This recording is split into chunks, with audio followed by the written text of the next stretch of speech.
জয় মা, মা গো মা, মা জয় মা তারা। এবার কথাটা বলে দিচ্ছি, শুনে নাও বন্ধুরা। গাড়ি চালাতে চালাতে যদি দূর দিয়ে দেখতে পাচ্ছেন গাড়িটা স্লো পিকচার করতে হবে, আগে থেকেই করে নিন, তাতে গাড়ির চাকা কম ক্ষয়বে।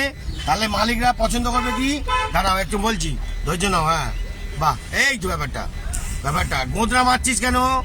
গোঁতরা, হ্যাঁ ধৈর্য নে, ধৈর্য নে, হ্যাঁ একদম স্লো ধৈর্য নে।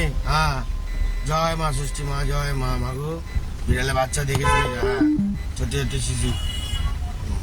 ধৈর্য, এখানে এত জোরে না না, আস্তে করে। আরো ধৈর্য নিতে হবে, আরো আরো কথাটা ভালো করে মাথায় ঢোকাও, হাত কিন্তু মাখুম। তো বন্ধুরা কোথায় ছিলাম?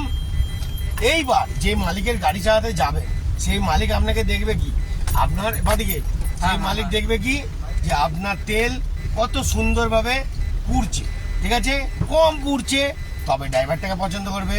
দেখবে দুম দাঁড়াক্কা ব্রেক মারছে না, তবে ড্রাইভারটাকে পছন্দ করবে। যেই দেখবেন যে চাকা কম ক্ষয়ছে, যে আমার চাকা ভালো চলছে, সুন্দরভাবে গাড়ি নিয়ে যাচ্ছে, তাহলে সেই ড্রাইভার চলবে। কি বুঝলে? বুঝলাম। ভালো করে মাথায় ঢুকেছে? এবার জয় গুরু বন্ধুরা বলে দাও, জয় গুরু। জয় গুরু।